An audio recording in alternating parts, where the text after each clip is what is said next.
guys, welcome back to the final chapters of our Bunnicula book club. I'm Miss Becky and I'm glad that you could join me. We are going to be reading the last couple chapters this week, and at the end of this video we're going to have some announcements about what's going on next week to finish off our book club for this book. So let's go ahead and get started. We are on Chapter 8, Disaster in the Dining Room. I realized that there was nothing I could do for Bunnicula during the day, since he was sleeping, but that gave me time to plan my strategy. At first I thought I would bring food to his cage, but then it occurred to me that Chester must be taking everything away that was given to him. Pete and Toby usually left lettuce for Bunnicula during the day while he was sleeping. And Chester, ever watchful, probably nabbed it each evening just before the rabbit woke. No, there'd have to be another way. I thought and thought all afternoon, and I could see that Chester had done a good job of isolating Bunnicula from his food. There was no way I could think of to overcome Chester's game plan. As evening drew closer and I grew more and more frantic, I stumbled into the dining room and saw the answer to my problems sitting before me on the table. It was a big bowl of salad. All I had to do was get Bunnicula to the salad and let him get his fill before the family came in to eat. With that funny white dressing on it, they would never notice if a few vegetables were white. I ran to the hallway to check the clock. 6:15. It would be 15 minutes before the sun went down and Bunnicula woke up. I would then need at least 5 minutes to get him from his cage to the table and feed him.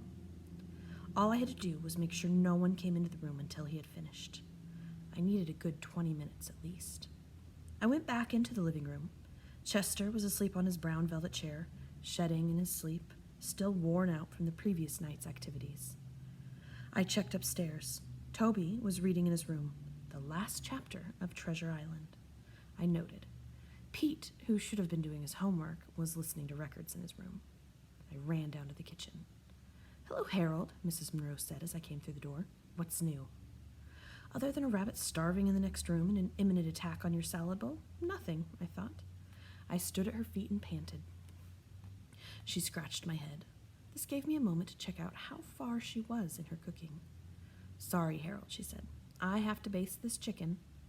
I noticed the oven timer still had 35 minutes to go. It'll be tight, I thought, but I can make it. Now, where's Mr. Monroe? I went to the front door and whimpered loudly. Mrs. Monroe followed me. "Are you waiting for Daddy, Harold? He'll be home soon." "Soon isn't good enough. How soon?" I whimpered again. "Patience, boy. He's late at a school meeting. He should be here any time." She went back into the kitchen, and I checked the clock. 6:25. It was getting dark, and Chester was still asleep. Time to swing into action. Having watched Chester undo the lock on Bunnicula's cage and having participated in that unfortunate steak episode some days earlier, I knew I would have no problem getting Bunnicula out. I just had to be a little more careful where I positioned my head so that I wouldn't find myself in the humiliating predicament of getting stuck a second time. My timing was perfect. With Bunnicula swinging peacefully from my teeth, I made my way stealthily toward the dining room as the last rays of sunlight gave way to the dark of night. Once inside the dining room door, Bunnicula awakened in great bewilderment. It is not every day, after all, that one finds oneself upon awakening hanging from the jaws of a fellow creature, even so caring a gentle creature as myself. Bunnicula opened his eyes wide and turned his face, as best he could, to me. I jumped up onto the nearest chair and placed the rabbit safely on the table's edge. "Okay," I whispered. "There's your dinner. Go to it. Get your fill as fast as you can. Poor bunny. I'll stand guard." I don't know that Bunnicula fully understood what was going on, but the sight of the vegetables piled high in the center of the table sent him scurrying in their direction. He was very hungry. As luck would have it, and as I should have anticipated, Chester's sense of timing was as astute as my own. No sooner had Bunnicula reached the edge of the salad bowl than the door swung open, and Chester bounded into the room. He surveyed the scene frantically. I was unable to act fast enough. Upon seeing Bunnicula about to enjoy his first bit of nourishment in days, Chester leaped across the table. seemingly without touching floor, chairs, or anything else between himself and our furry friend, and landed directly on top of the bunny. "Oh, no, you don't!" he shrieked. Bunnicula, not sure what to do, jumped high in the air and landed with a great scattering of greens smack in the center of the salad bowl. Lettuce and tomatoes and carrots and cucumbers went flying all over the table and onto the floor. Chester flattened his ears, wiggled his rear end, and smiled in anticipation. To cat observers, this is known as the attack position. "Run, Bunnicula!" I shouted. Bunnicula turned in my direction, as if to ask where. "Anywhere!" I cried. "Just get out of his way!" Chester sprang. Bunnicula jumped. And in the flash of a second, they had changed positions. Chester now found himself flat on his back, owing to the slipperiness of the salad dressing, in the bowl. And Bunnicula, too dazed to even think about food now, hovered, quivering on the table. Chester was having a great deal of difficulty getting back on his feet, but I knew it was only a matter of seconds before he'd attack again, and I also knew that Bunnicula was too petrified to do anything to save himself. So, I did the only thing I could. I barked, very loudly and very rapidly. The whole family rushed through the doors. Mr. Monroe must have just come home because his coat was still on. "Oh, no!" cried Mrs. Monroe. "That's it, Chester! This is Chester's last stand." Chester rolled his eyes heavenward and didn't even try to move. "Mom," said Toby, tugging at his mother's arm, "look at Bunnicula. How did he get out of his cage? He looks scared." "Of course he's scared," Mrs. Monroe said. "We probably forgot to latch his cage and he got out, and I think Chester's been chasing him." Toby put his face close to the rabbit. "Mom, doesn't Bunnicula look kind of sick?" "We'd better take them all to the vet to see if any damage was done," she answered. I started to whimper. No need for me to go to the vet. Mr. Monroe patted my head. "We may as well take Harold along," he said. "He's probably due for his shots." Mrs. Monroe carefully picked Chester out of the salad bowl and carried him by the scruff of the neck to the kitchen. "I'm going to give Chester a quick bath," she said to Mr. Monroe. "Why don't you put together a fresh salad?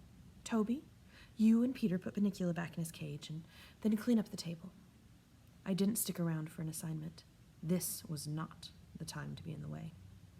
And besides, I now had a whole evening and night ruined worrying about the next morning's visit to the vet. This little effort of mine, I thought, had been a disaster in more ways than one. Chapter 9. All's well that ends well, almost. Looking back on that night, I remember thinking that this whole mess could never be resolved happily. What would become of Bunnicula, my new friend, who was suffering from starvation? And what of Chester, my old friend, who seemed to have flipped his lid and, if you'll pardon the expression, was in the doghouse with the Monroes? A far greater concern of that time, of course, was my own future, for on that night all that consumed my thoughts was the fear of the next day's injections. It all seemed hopeless indeed. But looking back on the next day, I can tell you that happy endings are possible, even in situations as fraught with complications as this one was. Early the next morning, we all piled into the car, some of us with greater reluctance than others, and trundled off to the vet. By afternoon, we were on our way to solving our problems. The vet worked everything out very nicely. He discovered that Bunnicula was suffering from extreme hunger. I could have told him that. Rather than jar his fragile stomach with solid foods, the doctor decided he should be put on a liquid diet until he got better. So Bunnicula was immediately given some carrot juice, which he drank eagerly. After he finished, he looked over at me with a great grin on his face and winked.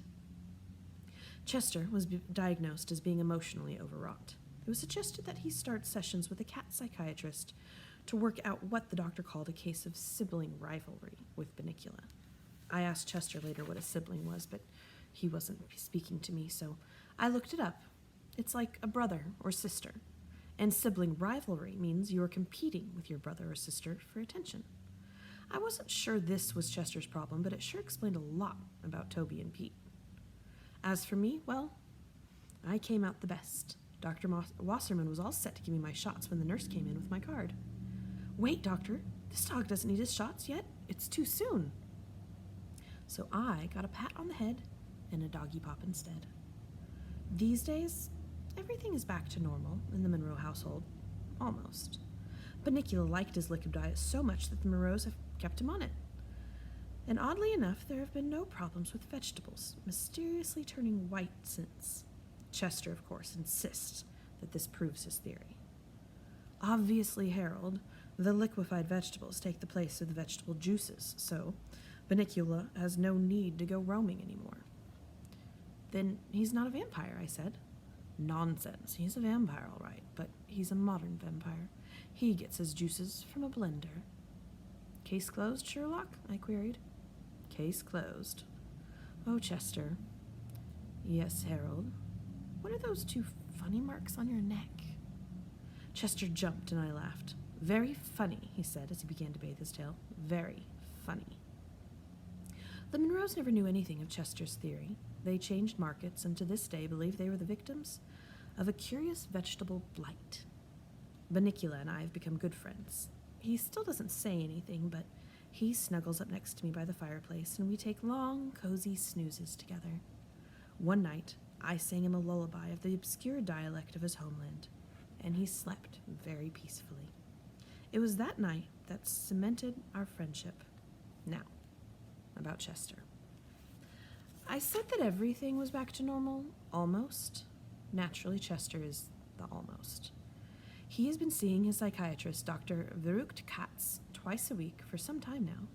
He takes his therapy very seriously. The other morning, I was trying to get a little sleep when Chester came over and nudged me in the ribs. Harold, do you realize we've never really communicated? I mean, really communicated? I opened one eye cautiously. And in order to communicate, Harold, you have to be really in touch with yourself. Are you in touch with yourself, Harold? Can you look yourself in the mirror and say, I know who I am. I am in touch with the me-ness that is me, and I can reach out to the you-ness that is you. I closed my eyes. I'm used to it by now. He talks like that all the time. He no longer reads Edgar Allan Poe at night, and once he concluded that he had been right about Bunnicula, there's been no more talk about vampires. The mark of the vampire sits, its usefulness obsolete, on its shelf. Right now, he's reading Finding Yourself by Screaming a Lot. And the other night, when I heard the most awful noise coming from the basement, I didn't even bat an eyelid. I knew it was just Chester finding himself, as he calls it. He explains to me that he's getting in touch with his kittenhood, and I've told him that's fine, just to let me know when he's going to do it so I can be elsewhere. I've had enough trouble from Chester's adventures. So, that's my story, and the story of a mysterious stranger who no longer seems quite so mysterious, and who is definitely no longer a stranger. I've presented the facts as clearly as I could, and I leave it to you, dear reader, to draw your own conclusions.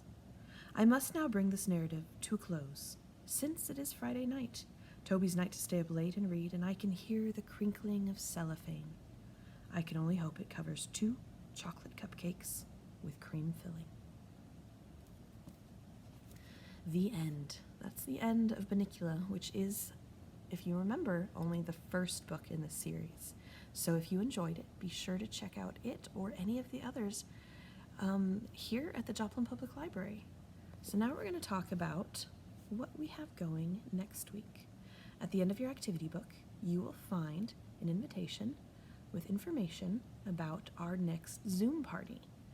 So the information you need will be emailed to your grown-ups, whatever email they signed you up to this for, and the rest of it should be listed in your activity book. So I can't wait to get to see all of you guys at our Zoom party. We will have a special guest appearance, and I'm really glad that you guys decided to join me for this.